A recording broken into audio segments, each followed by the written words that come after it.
Kanker itu merupakan penyebab penyebab kematian nomor satu, terutama di negara-negara yang berkembang gitu ya. Nah, kemudian kanker ini pertumbuhan sel yang tidak terkendali. Dia memiliki karakteristik biasanya itu selnya ini abnormal, dia mengalami suatu perubahan ya ataupun metaplasia di situ. Kemudian dia memiliki karakteristik juga membelah tanpa kontrol karena gen-gen yang berfungsi sebagai supresor itu biasanya mengalami mutasi sehingga dia tidak ada remnya gitu ya, sehingga dia akan membelah tanpa kontrol.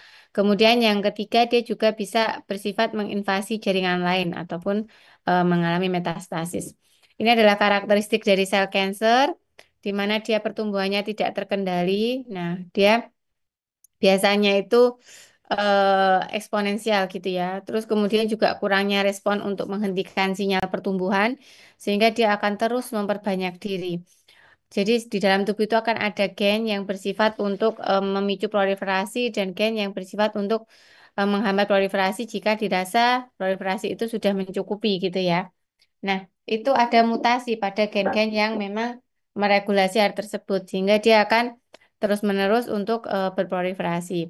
Ini dia juga bersifat immortal karena biasanya sel itu kan kalau dia sudah sampai di usia tertentu gitu ya, sampai pada tahap tertentu dia kan akan mengalami apoptosis gitu ya. Nah, tapi sel kanker ini dia kehilangan kemampuan untuk menginduksi dirinya sendiri, menginduksi apoptosis sehingga dia akan immortal.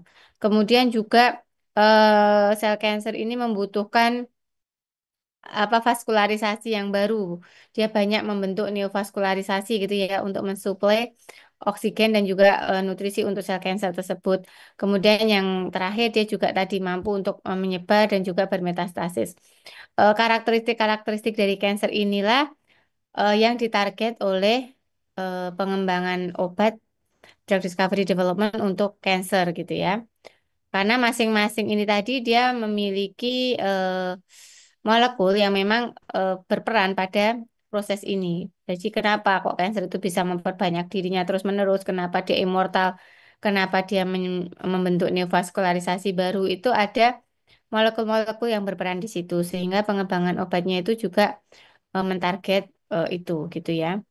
Nah, ini juga siklus sel. Jadi sel normal itu dalam dia berproliferasi itu dia mengikuti suatu siklus gitu ya, yang disebut sebagai siklus sel. Jadi intinya sel induk itu kan dia akan membelah menjadi dua sel anakan. Sebelum dia membelah, itu dia harus menduplikasi dulu komponen-komponen yang ada di dalamnya tadi ya, DNA kayak gitu dia harus diduplikasi dulu, direplikasi dulu, biar nanti begitu dia membelah menjadi dua sel anakan itu jumlah material genetiknya, DNA-nya tadi itu sama gitu.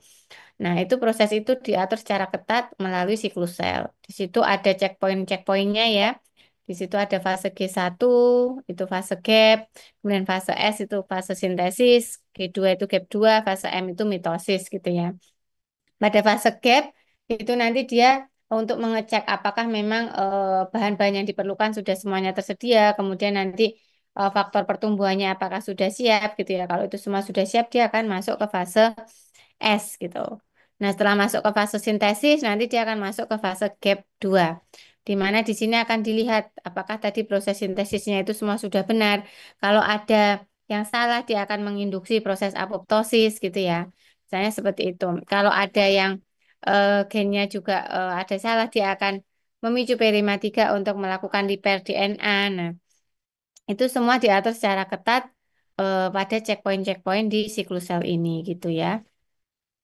Nah, kemudian kenapa sel normal itu bisa menjadi sel kanker? Di sini intinya dia ada hilangnya kontrol checkpoint dalam siklus sel ini gitu. Jadi di dalam tadi gap-gap tadi ada checkpoint-checkpoint itu ada siklin di situ, ada siklin D, ada siklin E gitu ya. Kemudian apa ada faktor pertumbuhan di situ ya, growth factor, kemudian juga jadi faktor-faktor itu checkpoint-checkpoint itulah yang kadang dia mengalami mutasi sehingga dia akan memicu sel itu berproliferasi terus menerus menjadi kanker gitu ya. Nah, ini tadi ya. Ini kan yang proses pembelahan yang normal ya. Awalnya satu sel, Dia akan menduplikasi dulu semua komponen-komponennya, kemudian dia akan membelah menjadi dua, begitu seterusnya gitu ya. Nah, kemudian pada saat proses tadi menduplikasi materi-materi genetik tadi kadang ada proses kesalahan di situ gitu ya. Kadang kan semua itu tidak selalu benar juga ya. Kadang ada kesalahan di situ. Nah, jika ada kesalahan di situ maka nanti akan memberikan respon pada P53 ya tadi untuk mengaktifkan jalur apoptosis tadi, programming cell death tadi gitu ya. Sehingga ini tuh nanti yang salah tadi kalau bisa diperbaiki dulu gitu ya, di repair oleh P53 tadi, tapi kalau repair itu gagal, dia akan diapoptosis gitu ya. Itu yang normal seperti itu. Nah, tapi kalau pada yang sel dia ke arah tumorigenesis tadi, misalnya P53-nya dia itu mengalami mutasi gitu ya, maka yang berperan untuk mengontrol itu tidak ada gitu. Sehingga kesalahan tadi akan terakumulasi gitu.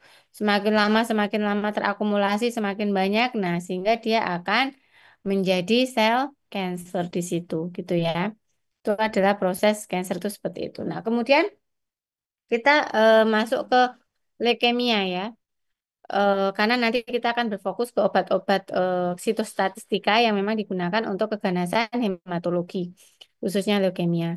Leukemia ini keganasan hematologi pada jalur leukosit ya, dengan karakterisasi adanya peningkatan jumlah sel darah putih di dalam sumsum tulang dan atau pada peredaran darah tepi gitu ya. Nah, kenapa berfokus pada leukemia gitu ya, yang kita jadikan sebagai salah satu topik bahasan di sini karena leukemia ini merupakan keganasan nomor 2 ya pada laki-laki dan juga keganasan nomor 5 pada perempuan yang usianya 20 sampai 34 tahun di Indonesia gitu ya. Dari semua malignansi atau keganasan itu dia menempati masih di 10 besar gitu ya, bahkan 5 besar. Kemudian kalau di usia yang lebih muda lagi 0 sampai 19 tahun berdasarkan data WHO di Indonesia itu leukemia menempati keganasan nomor 1 gitu ya. Jadi memang kasusnya itu sangat banyak gitu. Nah, kemudian kita harus juga memahami proses hematopoiesis karena nanti klasifikasi leukemia itu dia nanti berdasarkan jalur selnya mana yang terkena, lini sel mana yang terkena, kemudian juga di tahap apa dia terkena. Itu dia nanti akan menentukan klasifikasi dari leukemia. Itu ya. Hematopoiesis kan adalah suatu proses pembentukan sel-sel darah di sumsum tulang ya. Nah, itu eh, karena sel-sel darah kita itu kan dia memiliki umur tertentu sehingga dia harus selalu diregenerasi gitu ya. Itu melalui suatu proses hematopoiesis. Nah, kemudian kalau pada yang sel darah putih atau leukosit itu dia terdiri atas dua jalur utama yaitu jalur limfoid dan jalur mieloid. Nah, mungkin kemarin dosen lain sudah yang mungkin dari patologi anatomi yang sudah menjelaskan kok patologi anatomi, patologi klinik mungkin ya yang sudah menjelaskan jalur hematopoiesis ini ya, di mana intinya stem cell dari hematopoietik itu kan ada progenitor eritroid, kemudian ada progenitor mieloid dan progenitor limfoid gitu ya. Nah, kalau progenitor eritroid dia akan menjadi eritrosit, kemudian kalau yang progenitor mieloid dia akan menjadi eh, neutrofil, eosinofil, basofil gitu ya. Dan juga yang platelet gitu ya. Dan juga monosit gitu. Kemudian kalau yang limfoid progenitor dia akan menjadi sel limfosit B, limfosit T sama sel NK gitu ya. Nah, tadi kalau keganasan leukemia tadi adalah keganasan yang sel darah putih, sehingga bukan yang eritrosit ini dia tidak terpengaruh ya. Dia keganasannya ada di sini sel darah putih. Kemudian nanti tergantung dia jalur yang mana. Jalur yang mieloid kah yang mengalami keganasan atau yang limfoid kah gitu ya. Nanti akan menentukan klasifikasinya. Kalau yang jalur yang mieloid dia nanti akan menjadi akut mieloid leukemia atau kronik mieloid leukemia. Sedangkan jika yang mengalami keganasan itu di jalur yang limfoid, nanti dia akan menjadi akut limfoid leukemia atau kronik limfoid leukemia gitu ya. Nah, kemudian akut sama kroniknya itu ditentukan oleh apa? Kita ingat kemarin proses ini ya, proses hematopoiesis itu kan nanti ada yang sel blast gitu ya, kemudian nanti dia berkembang sampai menjadi matur. Itu kan dia tahapannya panjang ya, sama nanti bentuk-bentuk granulanya, ukuran selnya itu kan dia sudah sangat khas gitu ya di tiap tahapan tersebut. Nah, Kalau keganasan ini menyerang sel yang masih dalam kondisi blast gitu ya, misalnya dia menyerang jalur mieloid pada saat kondisi dia itu blast masih muda, maka nanti dia akan berkembang ke arah akut mieloid leukemia. Sedangkan jika nanti dia sudah terkenanya itu di yang sudah ke arah yang matur, jalur mieloid, pada saat dia itu sudah matur, maka dia akan menjadi kronik mieloid leukemia. Begitu juga untuk yang jalur limfoid gitu. Nah, makanya mengapa untuk penegakan diagnosis pada leukemia itu memerlukan itu pemeriksaan dari gambaran itu ya darah tepi sama gambaran di sumsum tulangnya itu seperti apa. Karena nanti dia untuk melihat sel-selnya itu dia seperti apa, banyak nggak sel blastnya. Kemudian dia yang lebih banyak di situ itu adalah yang jalur mieloid atau yang jalur limfoid kayak gitu. Nah, itu nanti dia akan menentukan diagnosis dari klasifikasi dari leukemia gitu ya. Nah, ini tadi sudah saya sampaikan bahwa klasifikasi dari leukemia dia ditentukan oleh tipe sel, jalur seluler tadi yang mengalami keganasan mieloid kah atau limfoid kah tadi ya, sama derajat diferensiasi sel dan gejala klinik. Tadi ya, dia terkenanya itu pada saat dia masih blast atau saat dia sudah matur. Maka nanti dia akan ada klasifikasi 4 ya jenis akut limfoblastik leukemia, akut mieloblastik leukemia, gitu ya. Itu yang akut. Ya, berarti kalau akut limfoblastik leukemia, dia berarti sel yang terkena pada saat blast di jalur yang limfoid, gitu ya. Jadi paham ya. Begitu juga yang AML, CLL, dan CML. Nanti regimen terapinya itu dia berbeda-beda tergantung dari klasifikasinya ini. Nah, kita masuk ke jenis yang pertama, yaitu akut limfoblastik leukemia, gitu ya. Dia juga keganasan hematologi. Di situ akan terjadi proliferasi sel-sel jalur limfoid tadi ya pada saat dia masih blast sehingga proliferasi sel-sel limfoblast pada sumsum tulang, aliran darah perifer maupun juga organ lain.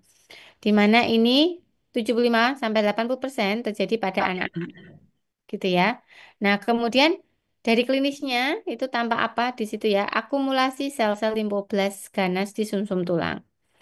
Nah, kemudian oleh karena dia banyaknya selnya itu dalam kondisi masih blast, itu dia akan berimplikasi sel-sel darah yang normal di sirkulasi itu dia akan menurun gitu ya.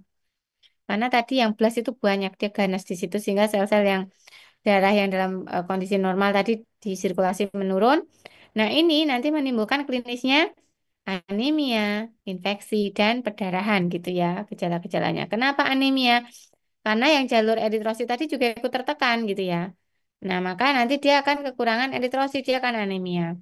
Kemudian tadi, infeksi itu kan dia yang sistem pertahanannya adalah sel darah putih ya. Kalau darah putihnya dia banyak yang blast, maka yang matur juga akan tertekan. Nah, sehingga dia yang untuk pertahanan tubuh itu juga akan berkurang. Nah, sehingga dia akan mudah infeksi. Nah, begitu juga yang perdarahan. Karena apa? Karena tadi yang megakariosit tadi kan dia juga ikut tertekan. Karena semuanya itu kan dibentuk di sumsum tulang ya. Megakariosit dia ikut tertekan. Padahal untuk pembekuan darah kita butuh yang eh, si trombosit itu gitu ya. Makanya nanti juga memunculkan gejala perdarahan gitu. Itu ya. Perdarahannya itu bisa berupa perdarahan di bawah kulit sehingga tampak memar-memar di kulitnya, perdarahan gingiva misal kayak gitu. Jadi perdarahan itu tidak selalu ini dalam bentuk perdarahan yang masif gitu ya, enggak ya. Nah, kemudian ini adalah terapi farmakologi yang digunakan setelah tegak tadi diagnosis ALL gitu ya.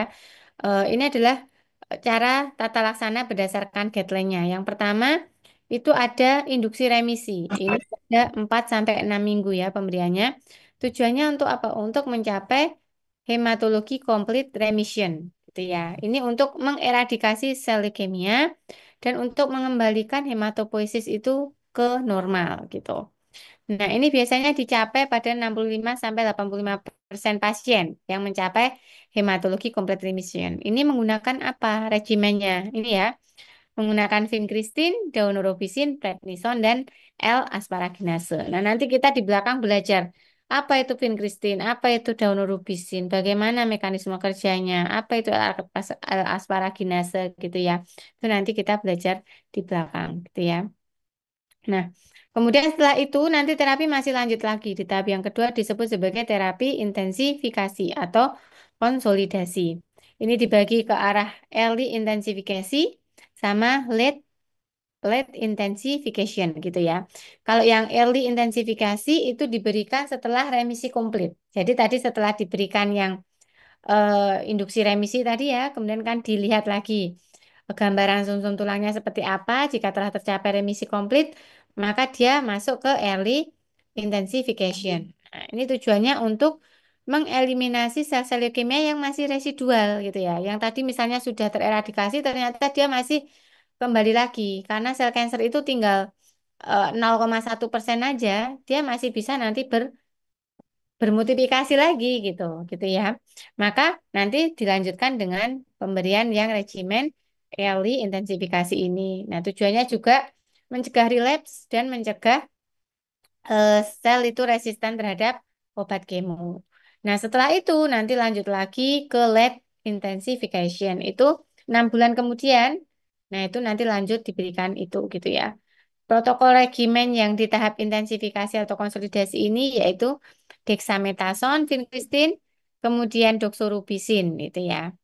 Ini diberikan biasanya mulai minggu ke-20, kemudian nanti dilanjutkan dengan pemberian siklofosfamid, sitosin arabinosa, dan 6-tioguanin gitu ya. Nah, kemudian apa itu sudah cukup belum? Nanti masih lanjut lagi kemoterapi yang ketiga disebut sebagai profilaksis relapse sistem saraf pusat. Kenapa kok harus ada tahap ini gitu ya, tahap yang ketiga ini karena 50-75% akut limfositik leukemia itu mengalami relapse ke sistem saraf pusat gitu. Nanti dia diberikan kemoterapinya adalah intratekal ya, jadi dia dimasukkan ke dalam sumsum tulang belakang sini ya. Kemudian juga ditambah radiasi kranial dan kemoterapi sistemik dosis tinggi. Kemoterapi intratekalnya dia menggunakan methotrexate intratekal gitu ya. Nah, eh bisa dibayangkan tahapan yang harus diterima seorang anak tadi kalau dia mengalami didiagnosis sebagai ALL, gitu ya, akut limfositik leukemia. Dia harus mendapatkan obat kemo berbagai macam regimen ini dalam berbagai tahapan, gitu ya.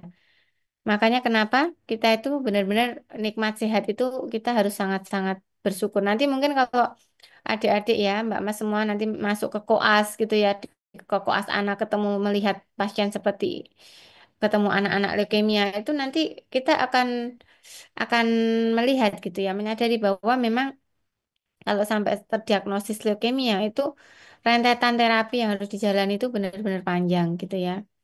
Nah, kemudian tadi setelah tahap yang ketiga masih lanjut lagi ke pemeliharaan jangka panjang gitu ya. Agen kemoterapinya 6 merkaptopurin dan methotrexate gitu. Nah, kemudian kadang pada beberapa kasus itu memerlukan terapi lain, yaitu transplantasi sumsum tulang ataupun juga dengan terapi antibodi. Nah, kapan harus diberikan transplantasi sumsum tulang? Itu jika ada risiko tinggi untuk relapse itu ya. Biasanya di situ ditemukan leukemia itu yang pada pemeriksaan karyotypingnya itu dia ditemukan adanya kromosom Philadelphia. Apa itu kromosom Philadelphia? Kira-kira nanti ya di belakang ada ya. Dia ada translokasi di situ gitu ya. Kemudian hiperleukositosis dan juga gagal mencapai remisi komplit setelah 4 minggu tadi. Nah, ini sebenarnya merupakan indikasi transplantasi sumsum tulang. Tapi transplantasi sumsum tulang itu juga bukan hal yang mudah untuk dilakukan karena benar-benar harus mencari donor yang cocok gitu ya. Yang pertama donor yang mau, kemudian donor yang cocok gitu-gitu ya. Jadi benar-benar tahapannya panjang. Kalau terapi antibodi di sini itu untuk mentarget, mensupres dari sel-sel belas yang mengalami keganasan tadi. Karena di setiap sel ya, itu kan dia punya cluster of differentiation-nya. Di tiap tahapan itu dia berbeda cluster differentiation-nya. Kalau di tahap blast ya biasanya dia ini. Ini kalau untuk yang sel B di tahap blast itu dia mengekspresikan CD19 dan CD20. Nah, makanya dikembangkanlah antibodi anti CD19 dan anti CD20 itu untuk eh, ALL tadi gitu ya. Itu ALL. Kemudian kita masuk ke klasifikasi leukemia yang kedua yaitu AML, akut myeloid leukemia, ya. Karena akut, dia berarti proliferasi keganasannya di jalur yang blast. Saat masih blast di jalur apa? Myeloid, gitu ya. Dia tidak terkontrol proliferasinya dan dia gagal berdiferensiasi. 85% leukemia akut pada dewasa itu merupakan jenis yang AML. Kalau pada yang anak-anak tadi akut itu sebagian besar adalah ALL gitu ya. Klinisnya dia juga ada terjadi bone marrow replacement di situ ya sama ya sehingga dia menyebabkan gejalanya ada infeksi, anemia, perdarahan atau trombositopeni gitu ya. Kemudian juga ada infiltrasi organ gitu ya karena kan nanti dia akan sel-sel retikulosit itu kan akan lebih aktif bekerja gitu ya. Nah, maka akan menyebabkan infiltrasi di organ dan menyebabkan hepatosplenomegali gitu ya, hipertrofi gingiva kayak gitu. Dan juga ada efek metabolik, penurunan berat badan, hiperurisemi, karena kan ada terjadinya perombakan sel-sel kanker tadi ya, sehingga dia bisa memicu terjadinya hiperurisemi itu. Nah, terapi AML berbeda dengan yang ALL. Kalau yang ALL tadi kan 4 tahap dengan regimen yang berbeda-beda tadi. Kemudian kalau yang AML itu dia yang pertama ada induksi remisi. Induksi remisi itu 3 plus 7 rumusnya. Tiga itu adalah dengan antrasikliin atau obatnya idarubisin selama 3 hari ditambah dengan sitosin arabinosa atau arasi selama 7 hari gitu ya. Kemudian nanti pada hari ke-14 dan hari ke-28 dilakukan lagi pemeriksaan dari gambaran dari profil sumsum tulangnya untuk menentukan apakah dia sudah mencapai status remisi atau belum gitu ya. Nah, remisi komplitnya itu ditentukan dari apa ini ya? Hitung darah periferal blood count-nya itu dia normal. Kemudian pada gambaran sumsum tulangnya tadi tampak normoseluler. Blastnya itu kurang dari 5% dan juga maturasi di sel-sel sumsum tulangnya kembali ke normal gitu ya. Nah, kemudian dilanjutkan dengan terapi konsolidasi. Itu dengan HIDEC. HIDEC itu adalah high dose sitosin arabinosa. Beda ya, kalau yang induksi remisi tadi, dia menggunakan arasi atau sitosin arabinosa. Tapi kalau pada tahap konsolidasi untuk AML, dia menggunakan regimen HIDEC. High dose sitosin arabinosa. 3 sampai 4 siklus ya, selama 5 sampai 6 hari. 5 sampai 6 minggu. Kemudian yang klasifikasi yang ketiga itu adalah CLL ya atau kronik limfositik leukemia. Berarti ini tadi yang terkena adalah jalur limfosit ya, limfosit T, limfosit B atau NK sel tadi. Kemudian pada saat dia sudah matur gitu ya. Nah, sehingga definisinya keganasan hematologi, proliferasi klonal, penumpukan limfosit B, neoplastik dalam darah, sumsum tulang, limfonodi, limfa, hadi, dan organ lain. Nah, biasanya CLL ini usia rata terdiagnosis itu pada usia lanjut ya, usia 65 tahun. Jadi kalau kronik itu seringnya itu di yang lebih usianya itu lebih tua gitu ya. Tapi kalau yang akut itu biasanya menyerang usia yang lebih muda. Resiko meningkat seiring dengan peningkatan usia. Nah, kalau yang CLL ini kadang asimptomatik. Jadi hanya kadang kayak lemes-lemes aja, sering demam sumber-sumber gitu ya. Kemudian kalau sudah mulai bergejala dia ada splenomegali, hepatomegali gitu ya, ada limfositosis. Nah, di situ banyak sel limfosit-limfosit kecil yang dia sudah matur. Dia banyak sekali di situ ya. Ini ditemukan pada 95% dari pasien. Nah, gambaran daerah tepinya, nah, dia di situ ditemukan limfosit kecil yang matur dominan karena dia kronis dan pada jalur yang limfoid, maka ditemukan banyak limfosit kecil matur dominan di situ. Ya, ini adalah pilihan terapi untuk CLL. Ya, ada yang tunggal sama ada kombinasi. Ya, kalau yang tunggal bisa klorambusil atau siklofosfamid, sedangkan kalau kombinasi itu dia terdiri atas siklofosfamid, vincristin, prednison sama doxorubicin. Saya tidak akan bertanya pada dosis, di sini saya hanya ingin menunjukkan apa regimen terapi yang diberikan pada masing-masing leukemia itu tadi. Kemudian nanti di belakang baru kita bahas bagaimana mekanisme kerjanya, bagaimana mekanisme resistensinya kayak gitu ya. Tuh. Nah, kemudian juga ada terapi baru tadi, bisa antibodi anti CD52 ataupun juga antibodi CD20 karena sel limfosit yang matur kecil tadi di permukaannya dia mengekspresikan CD20 sama CD52. Berbeda tadi dengan yang pada saat dia matur tadi ya jalur yang apa tadi ya? Mieloid tadi ya. Itu kan dia CD-nya berbeda. Tadi CD19 sama CD berapa tadi? Lupa. Nah, ini kalau ini CD52 gitu ya. Nah, kemudian yang terakhir ya, ini adalah jenis yang CML, Chronic Myelocytic Leukemia. Berarti ini yang terkena jalur mieloid pada saat dia sudah matur, gitu ya. Maka nanti dia di situ banyak ditemukan neutrofil, eosinofil, basofil yang sudah matur, gitu. Ini 50-20% leukemia pada usia dewasa, jarang ditemui pada usia kurang dari 19 tahun, tersering usianya 55-56 tahun. Nah, CML ini merupakan kanker pertama yang diketahui disebabkan karena abnormalitas genetik tadi. Ada kromosom Philadelphia tadi, di mana di situ ada translokasi kromosom 9 dan 22 sehingga terbentuk fusi dari BCR sama ABL. Disebut sebagai Philadelphia kromosom tadi. Dia ditemukan pada 95% pasien CML, itu dia ketemu Philadelphia kromosom. Inilah yang dia sebagai onkogennya yang menyebabkan terjadinya proliferasi sel itu secara terus-menerus. Maka ini terus dikembangkan sebagai target obat. Nanti berkembang obat tirosin kinase inhibitor, kerjanya itu dengan menarget apa? Mentarget fusi BCR-ABL ini.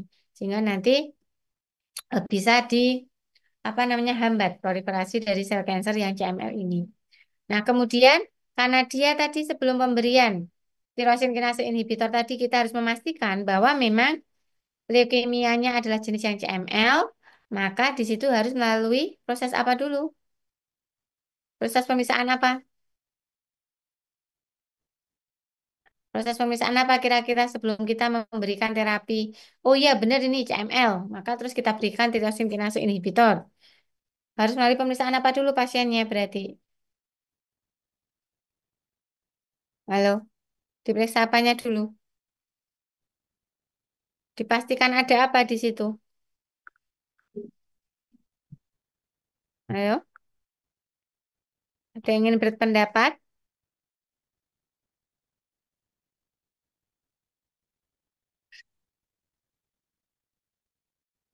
Gimana? Kira-kira diperiksa apanya? Salah nggak apa-apa. Yang penting ada komunikasi dua arah kita. Kromosomnya dokter. Kromosom apa? 9 dan 22. Ya, dengan cara apa? Kario typing gitu ya. Nah, makanya kenapa nanti mungkin kalau di koas nanti terus ada pasien, kenapa kok terus di karyotyping gitu ya, untuk mencari fusi BCR-ABL-nya. Karena mungkin dari pemeriksaan sebelumnya dia sudah diagnosisnya ke arah CML, maka dipastikan dulu ada nggak kromosom Philadelphia di situ dengan karyotyping. Jika benar ketemu, maka dia nanti baru diberi tirosin kinase inhibitor. Nah, maka ini adalah salah satu contoh penerapan dari individualisasi terapi, gitu ya. Nah, ini tadi ya kromosom 9 dia ada ABL di sini. Kromosom 22 dia punya BCR di sini, gitu ya. Nah, dia akan pecah apa namanya akan pecah gitu ya, akan mengalami patah gitu. Kemudian dia akan ketemu tuh antara BCL sama ABL di situ. Nah, kalau sudah ketemu dia memiliki aktivitas tirosin kinase. Dia akan memperkuat dari transduksi sinyal-sinyal pertumbuhan di sitoplasma bisa sampai ke inti sel sehingga nanti dia akan membelah terus-menerus gitu ya. Nah, makanya karena dia punya aktivitas tirosin kinase activity maka terus dia ditarget dengan pengembangan obat yaitu dengan tirosin kinase inhibitor gitu ya. Nah, ini tadi ya, BCR ABL, tirosin kinase. Jadi di sini kalau dia terbentuk fusi kromosom 922 tadi, dia akan terbentuk BCR ABL. Kalau BCR ABL ini dia terbentuk, dia punya aktivitas tirosin kinase. Nah, dia akan menguatkan transduksi sinyal-sinyal di sini ya. Kalau dia tetap di sitoplasma, dia tidak akan mempengaruhi proliferasi gitu. Karena sinyalnya dikuatkan, dia bisa sampai ke nukleus, dia ketemu dengan promotornya di sini, dia akan menyebabkan proliferasi sel yang berlebihan. Maka nanti dia ditarget ini BCL APR itu dengan tirosin kinase inhibitor nih. Dibentuk obat tadi ya, disebut sebagai imatinib itu adalah tirosin kinase inhibitor, sehingga nanti ditempati sisi aktif dari si BCL-APL tadi, dia akan ditempati oleh obat itu. Dia punya struktur yang mirip sehingga menghambat aktivitas dari tirosin kinase itu, gitu ya. Sehingga nanti dia bisa menghambat proliferasi. Nah, CML tadi pilihan terapinya bisa tirosin kinase inhibitor, bisa juga dengan stem cell terapi alogenik, bisa dengan kemoterapi, regimennya adalah hidroksiurea atau busulfan. Gitu ya. Nah, itu tadi adalah pendahuluan kita sebelum kita masuk ke farmakoterapi dari obat-obat kemoterapi leukemia. Nah, tadi sudah leukemia tadi ada 4 penggolongannya tadi ya, masing-masing tadi regimennya berbeda-beda. Kalau kita list kira-kira regimennya ada ini, ada 13 ini, tergantung klasifikasinya tadi ya. Tapi guideline selalu berkembang, nah mungkin juga nanti sudah ada guideline-guideline yang terbaru gitu ya. Nah intinya ini adalah beberapa contoh obat-obat kemoterapi yang diberikan untuk leukemia. Nah kemudian kita masuk sekarang ke farmakoterapi dari obat leukemia tadi ya, kemoterapi leukemia. Jadi intinya kalau kemoterapi itu dia sitotoksik ya, biasanya diberikan intravena ataupun juga secara oral. Sebagian besar kemoterapi itu bekerjanya dengan merusak DNA atau menghambat sintesis DNA atau mentarget mikrotubul sehingga dia mencegah proses eh, dari yang pembelahan sel itu ya, terutama di fase anafase dia dihambat di situ, tidak terbentuk mikrotubul sehingga dia akan tetap bertahan di tengah, kromatidnya itu tidak bisa jalan ke pol gitu ya, sehingga dia tidak terjadi pembelahan sel gitu. Itu ya, itu adalah beberapa mekanisme kerja dari kemoterapi. Prinsip pengobatan kemoterapi di sini sangat toksik, sehingga dosis itu sangat dibatasi, dan sebagian besar sel kanker itu dia akan mengalami resistensi. Setiap siklus itu, satu siklus dia efektif jika membunuh 99,9% dari kanker. Makanya pemberiannya biasanya diberikan secara kombinasi dan diberikan dalam siklus berulang. Karena apa? Karena untuk memberikan kesempatan sel-sel tadi yang normal mungkin juga ya itu mengalami recovery. Gitu. Karena kemo itu dia bersifat tidak spesifik gitu ya. Semua baik sel kanker atau sel normal itu dia terkena gitu. Makanya biasanya diberikan dalam bentuk siklus dan ada jeda di situ gitu ya untuk memberikan kesempatan recovery tadi. Dan kenapa dikombinasi? Karena untuk mencegah resistensi tadi. Sehingga kita memberikan beberapa obat, regimen obat yang mekanisme kerjanya berlainan gitu ya. Ini adalah tujuan kombinasi kemoterapi tadi mendapatkan efek sinergis, meminimalkan efek samping, bisa menyerang sel-sel leukemia di beberapa tahapan sekaligus gitu ya, dan mencegah resistensi tadi. Nah, kemudian dasar pemberian kemoterapi itu agen yang diberikan itu yang memiliki efek samping yang berlainan. Jadi biar efek sampingnya itu tidak muncul gitu ya. Beda kalau dua obat efek sampingnya sama, diberikan kan nanti dia akan adiksi ya, akan benar-benar terjadi efek samping itu gitu ya. Nah, kemudian juga kalau agen yang memiliki mekanisme aksi yang berlainan, itu nanti dia cross resistensinya itu menjadi lebih minimal gitu. Kemudian juga harus ada selang waktu untuk memberikan kesempatan sel recovery tadi. Nah, ini adalah klasifikasi dari agen kemoterapi ya berdasarkan mekanisme kerjanya. Ada yang alkylating agent, ada yang topoisomerase inhibitor, ada antimetabolit, ada tubulin binders, ada targeted terapi gitu ya. Nanti dicari sendiri kira-kira yang untuk leukemia tadi apa gitu ya. Misalnya alkylating agent yang untuk leukemia tadi ada busulfan, ini ya. Kemudian kalau untuk yang topoisomerase inhibitor ada yang daunorubicin, doxorubicin, idarubicin gitu ya. Kalau yang untuk anti metabolit tadi ada methotrexate gitu ya, tioguanin tadi. Kemudian kalau yang tubulin binder ada yang vincristin, vinblastine ya. Kemudian yang kalau yang targeted terapi tadi ada yang imatinib tadi ya. Kemudian kalau yang miscellaneous itu ada yang dexamethasone, arab, asparaginase, nih ya, hidroksiurea. Nah, itu adalah obat-obat yang digunakan untuk kemo. Ini tadi siklus sel, sudah saya jelaskan. Intinya tadi persiapan dulu di fase gap. Kalau sudah mencukupi faktor pertumbuhan cukup, dia masuk fase S. Kemudian setelah itu dicek lagi di gap 2 apakah tadi di siklus yang S tadi semua sudah berjalan sebagaimana mestinya. Gitu ya. Nanti kemudian masuk ke fase M. Gitu ya. Ini sintesis itu kan mereplikasi Oke. bahan-bahan dulu. Halo? Yang fase S dia mereplikasi bahan-bahan dulu, baru nanti setelah cukup semua dipisah di fase mitosis ini ya. Mitosis yang kemarin saat SMA sudah ada fase yang profase, metafase, anafase, telofase. Nah, yang tubulin binder tadi kerjanya di sini. Ya, dia mencegah terbentuknya tubulin tadi sehingga mencegah kromatid itu untuk bergerak ke pul sehingga dia akan berhenti proliferasi selnya. Ini juga ada klasifikasi agen kemoterapi berdasarkan cell cycle spesifik sama non cell cycle spesifik gitu ya. Nah, kita masuk ke agen yang pertama, alkylating agent. Alkylating agent itu intinya dia membentuk ikatan kovalen gitu ya. Jadi DNA itu kan double helix. Ketika dia akan membelah, ya, ketika dia akan bereplikasi, dia harus dipisah dulu. Untaiannya ini menjadi single strand gitu kan ya. Nah, tapi kalau alkylating agent dia itu membentuk kovalen DNA di sini, kok ikatan kovalen di sini antara guanin sama guanin di sini. Sehingga untai ganda DNA tadi begitu mau memisah itu dia tidak bisa. Sehingga proses replikasinya juga akan terhambat. Gitu ya. Itu adalah prinsip kerja dari alkylating agent. Dia sangat karsinogenik gitu ya. Nah, kemudian ini obat-obat yang termasuk alkylating agent yang digunakan pada leukemia. Ada siklofosfamid, klorambusin, sama busulfan. Nah, ya. Ini nanti bisa dibaca sendiri ya. Rutenya, mekanisme aksinya tadi sudah membentuk DNA cross-linking tadi ya. Sehingga menghambat replikasi DNA tadi. Aplikasinya itu kalau untuk leukemia dia untuk yang CLL tadi ya.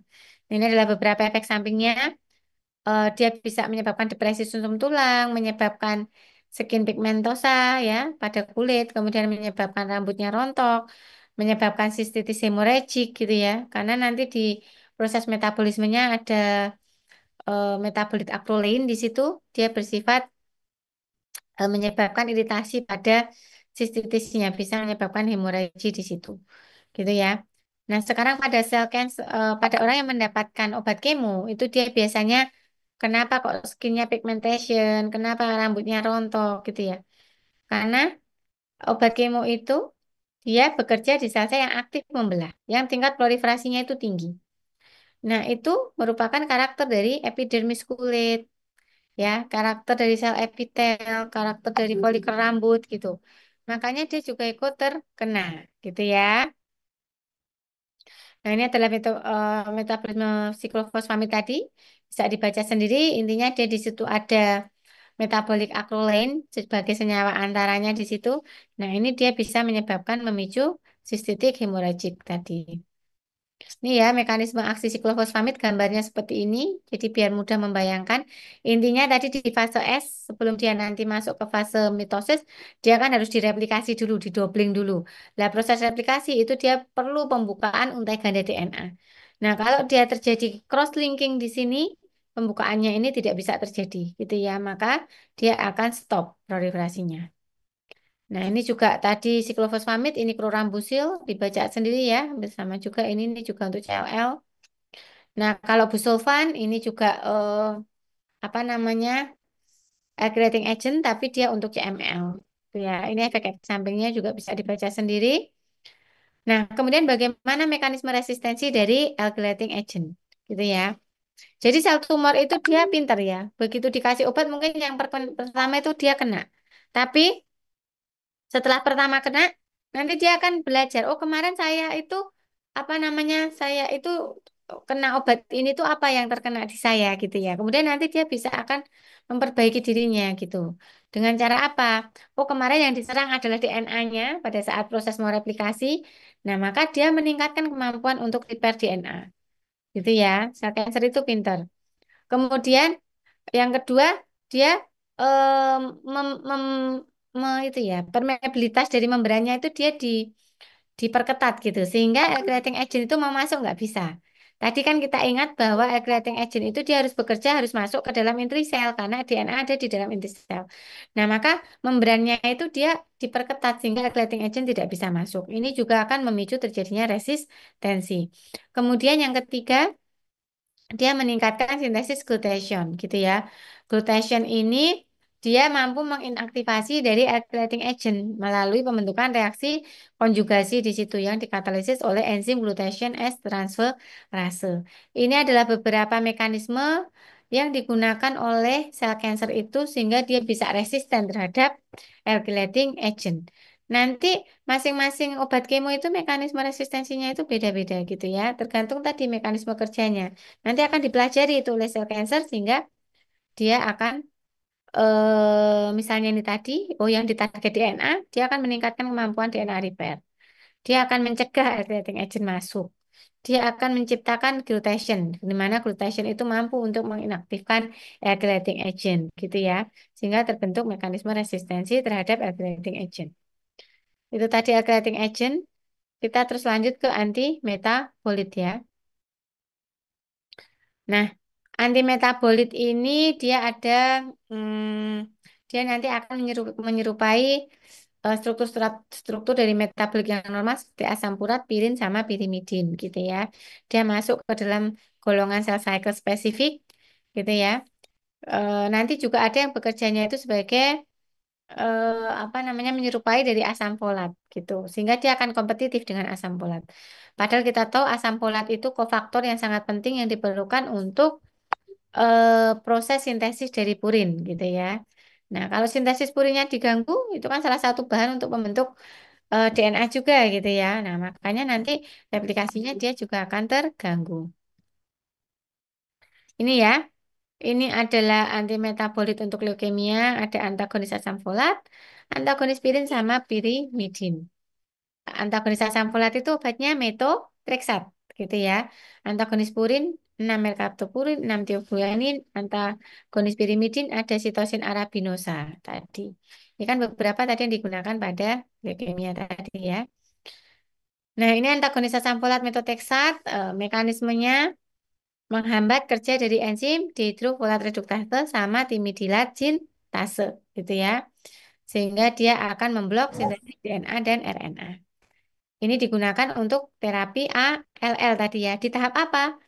Profilaksis sistem saraf pusat sama terapi pemeliharaan jangka panjang.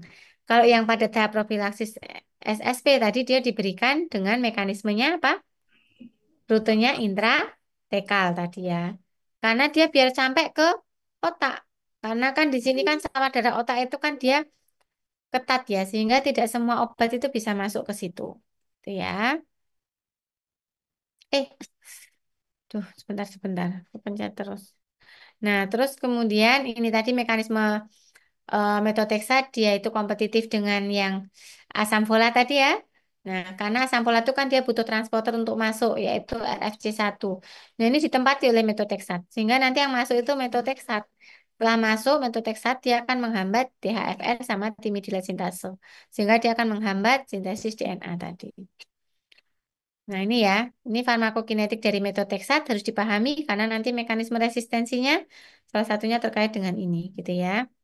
Dia untuk masuk ke dalam sel, dia butuh transporter seperti dengan yang asam folat tadi, yaitu transporter RFC1, gitu ya. Kemudian yang kedua dia juga sulit menembus broad brain barrier, sehingga dia harus diberikan secara intratekal, gitu ya. Kemudian 40-90% dia diekskresikan melalui urin dalam bentuk aslinya. Itu dia hati-hati jika pemberiannya bersama dengan AINS, gitu ya. AINS ini kan fungsinya dia akan menurunkan aliran darah ke ginjal ya. Padahal tadi kan ekskresi utamanya metode X1 kan melalui ginjal. Sehingga kalau diberikan dengan AINS itu dia akan menghambat proses ekskresinya. Sehingga akan meningkatkan resiko toksisitas pada saat diberikan metotrexat gitu ya. Nah, kemudian ini adalah mekanisme resistensi dari metotrexat itu. Yang pertama, penurunan transport obat ke dalam sel. Nah, berarti kalau obatnya itu tidak bisa masuk ke dalam sel, gitu ya, ini ya. Jadi penurunan proses drug uptake masuk ke dalam ini ya. Nah, itu maka nanti juga sama, tidak bisa sampai ke inti sel, gitu. Yang kedua, adalah peningkatan dari ekspresi multi drug resisten. Di sini ada transporter MDR1, fungsinya untuk apa? Untuk mengekspor obat. Jadi begitu obat masuk, dikeluarkan lagi. Begitu masuk, dikeluarkan lagi. Nah, kalau ini ekspresinya meningkat, maka akan juga terjadi resistensi terhadap methotrexat, gitu ya.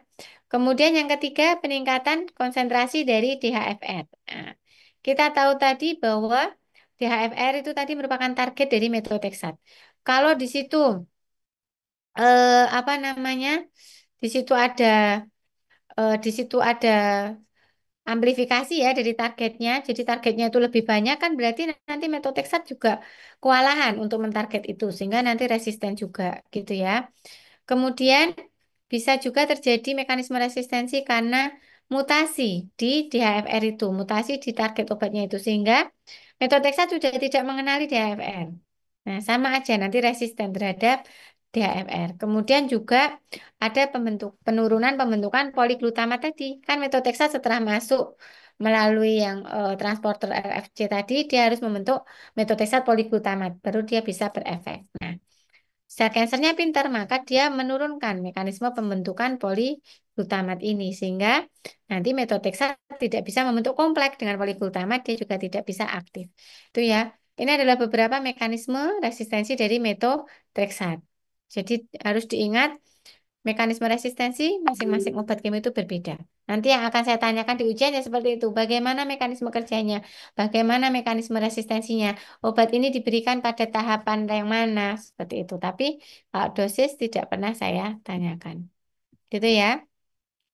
Ini toksisitasnya bisa dibaca sendiri. Mungkin nanti salah satu toksisitas juga akan saya tanyakan. Itu tadi yang antagonis asam folat, ini antagonis yang purin. Obatnya 6 merkaptopurin dan tioguanin ya. Ini diberikan per oral untuk ALL. Dia ekskresinya juga melalui urin. Aktivasinya 6 merkaptopurin ya, ya.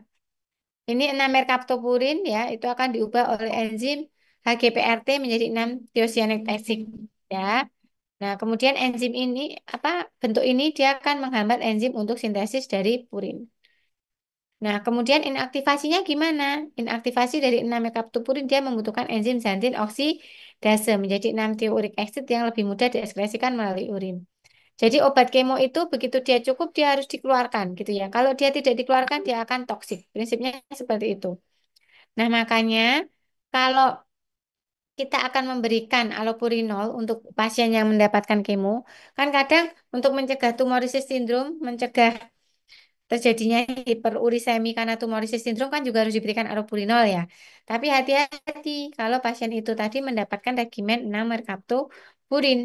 Karena allopurinol itu dia juga butuh xantin oksidase. Sehingga nanti dia berkompetisi untuk menggunakan xantin oksidase sehingga proses ekskresi dari 6 merkaptopurin itu dia akan terganggu.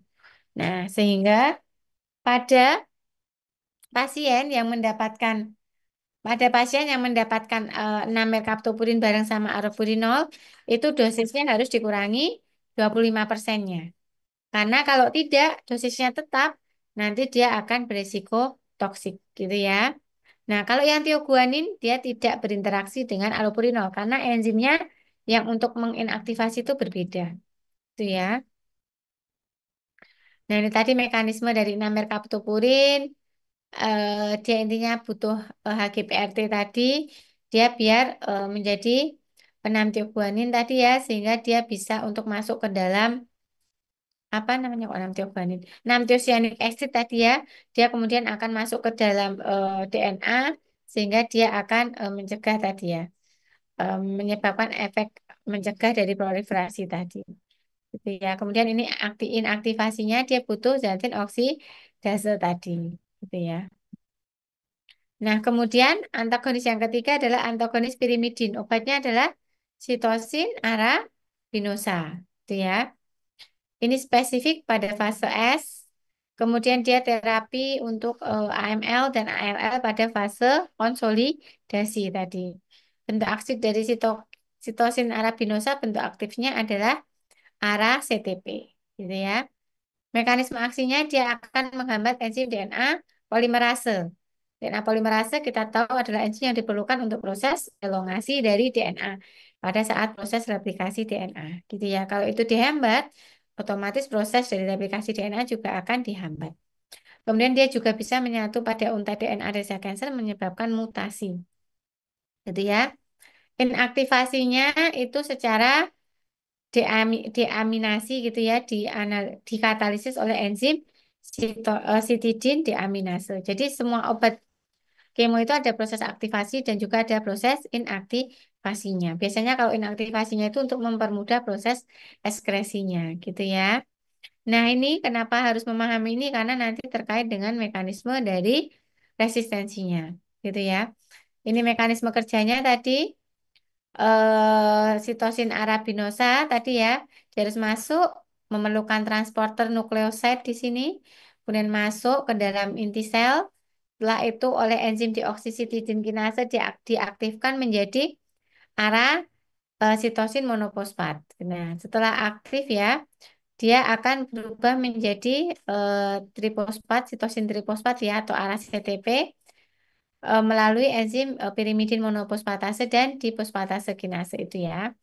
Nah, kemudian dia akan berinteraksi dengan untai DNA di sini sehingga akan menghambat replikasinya. Tadi sama menghambat enzim DNA polimerase tadi, gitu ya.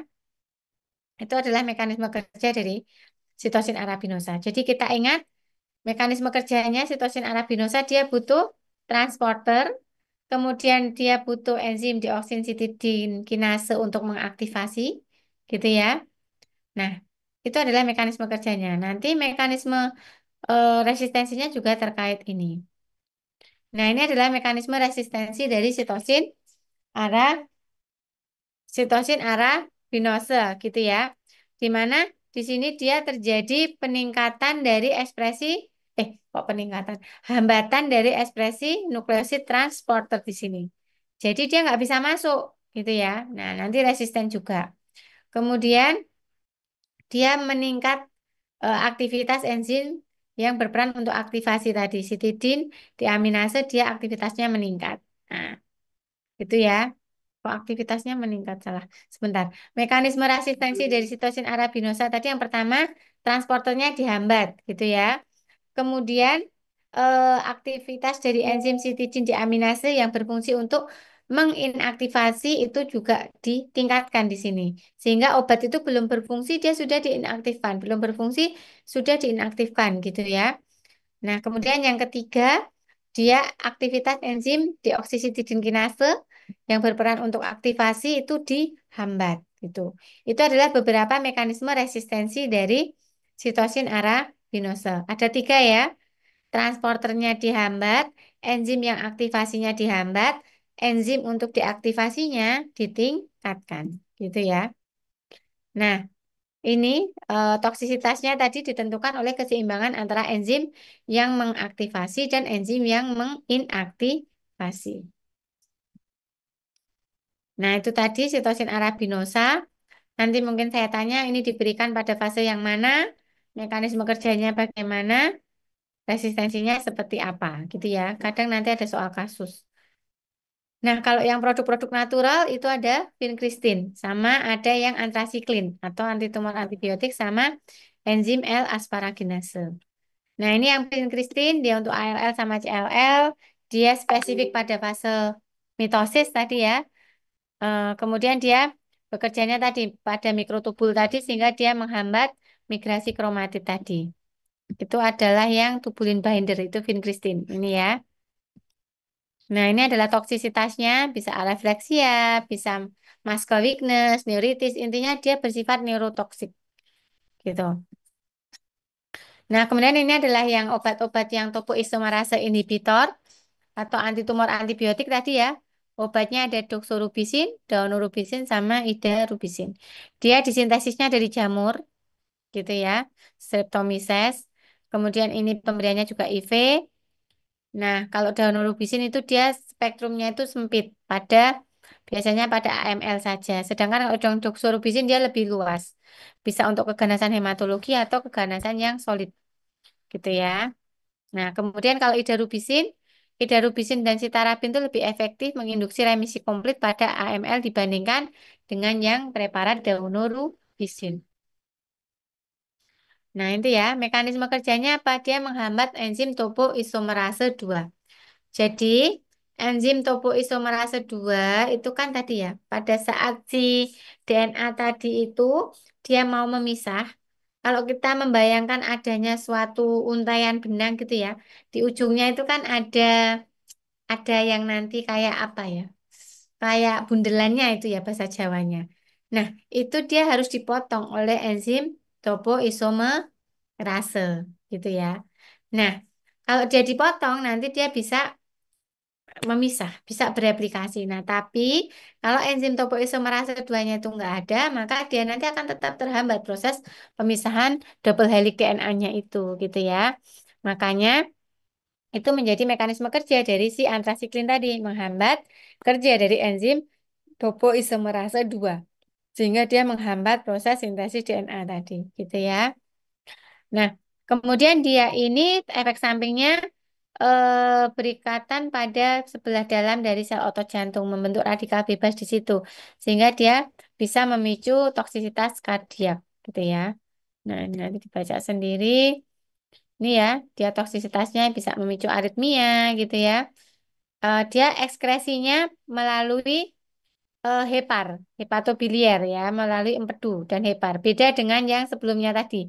Tadi yang sebelumnya banyak yang melalui urin ya, kalau ini melalui hepatobiliar. Nah, sehingga hati-hati pemberian antrasiklin pada pasien yang memiliki gangguan fungsi hati, gitu ya.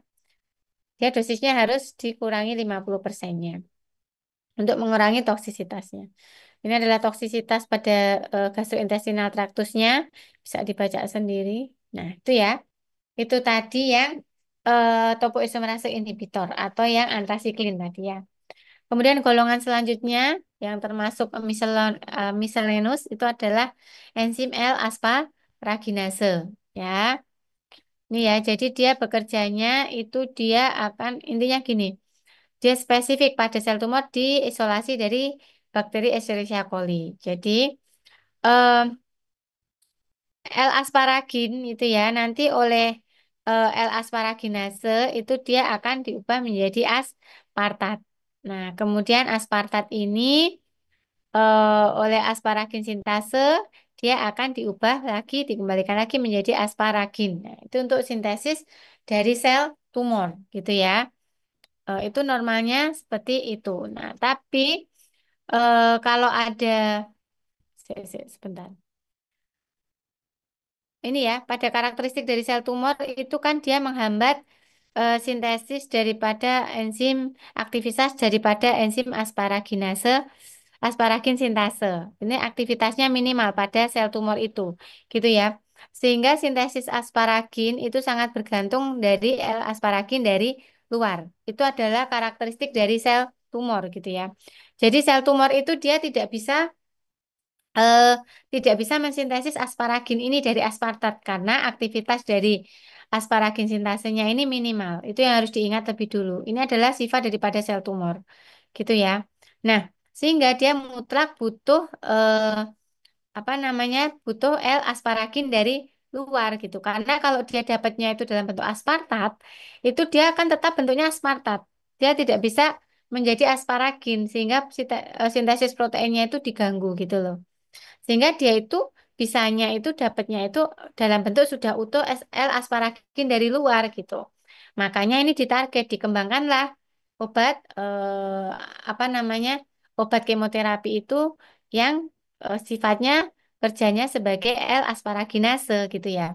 Jadi dia L-asparagin ini yang dari luar dia akan diubah menjadi aspartat. Nah, sehingga nanti kalau berubah jadi aspartat, sel kanker sudah tidak bisa menggunakan itu. Tapi kalau sel normal bisa. Karena apa? Karena sel normal itu di dalam selnya dia punya enzim asparagin sintase gitu ya. Sehingga walaupun dia nanti yang ada itu banyak itu aspartat, dia tetap bisa mengubahnya menjadi asparagin. Kalau sel cancer dia tidak bisa. Itulah yang mendasari kenapa yang obat L-asparaginase ini dia bersifat spesifik hanya pada sel tumor gitu ya.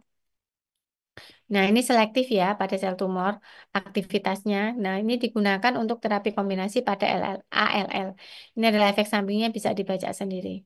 Itu ya. Nah, kemudian misalnya lainnya ada juga yang hidroksiurea sama yang prednison tadi, yang hormon tadi ya, sama dexamethasone. Nah, ini hidroksiurea spesifik pada fase S, gitu ya, digunakan untuk terapi CML, gitu ya. Ini farmakokinetiknya bisa dibaca sendiri. Nah, ini resistensinya, dia adanya peningkatan aktivitas dari enzim ribonukleotide reduktase, gitu ya. Nah, ini adalah mekanisme kerja dari hidroksiurea, gitu ya. Jadi hidroksiurea itu dia menghambat proses sintesis DNA dan lain-lain ini ya. Karena apa? Karena dia menghambat kerja dari enzim ribonukleotide reduktase ini. Sehingga bahan-bahan yang diperlukan untuk sintesis dan DNA repair itu diganggu oleh si hidroksiurea. Ini DNA dari sel kanker ya. Sehingga sel kanker itu dia tidak bisa repair DNA-nya. Dia juga tidak bisa mensintesis DNA-nya. Sehingga dia akan proliferasinya akan terhenti gitu ya. Nah, maka sel cancer pinter. Oh, ternyata obat yang hidroksiurea ini yang ditarget adalah ribonukleotide reduktase. Makanya dia punya aktivitas untuk meningkatkan aktivitas dari enzim ribonukleotide reduktase ini sehingga kalau nanti berhasil ya, maka dia akan memicu resistensi terhadap hidroksiurea. Gitu ya. Jadi, bagaimana mekanisme resistensi dari hidroksiurea? Terjadi peningkatan aktivitas dari ribonukleotid reduktase dari sel kanker, gitu ya. Nah, ini kalau yang kortikosteroid, dia efeknya antiinflamasi ya. Nah, ini efek-efeknya nanti bisa dibaca sendiri kalau yang kortikosteroid. Intinya sel tumor itu dia juga berpengaruh pada sistem imun, dia menyebabkan inflamasi juga, makanya dia bisa salah satunya juga diberikan kortikosteroid. Ini efek-efek sampingnya bisa dibaca sendiri. Nah, itu ya. Itu tadi adalah apa namanya farmakologi dari obat kemoterapi khususnya untuk yang leukemia. Sampai sini ada pertanyaan?